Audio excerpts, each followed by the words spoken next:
When you're making a bobbin, make sure to take the thread out of the needle and make sure the bobbin is empty. You can even unthread the machine entirely to make sure the thread doesn't get wound up. Find an empty bobbin. Place the thread on the spool holder and loop it through.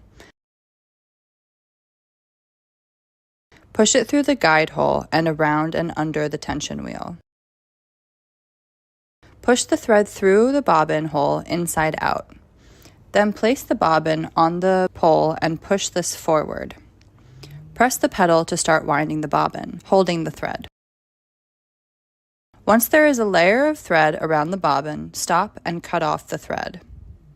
Then continue to wind the bobbin. Make sure the thread is moving back and forth so it is evenly covering the bobbin. If not, you can use your finger to help guide it. You can also hold the thread back to keep it from jumping around and potentially getting caught on something. It might pop up once the bobbin is full, but if not, you can pull it back, remove the bobbin, and cut the thread.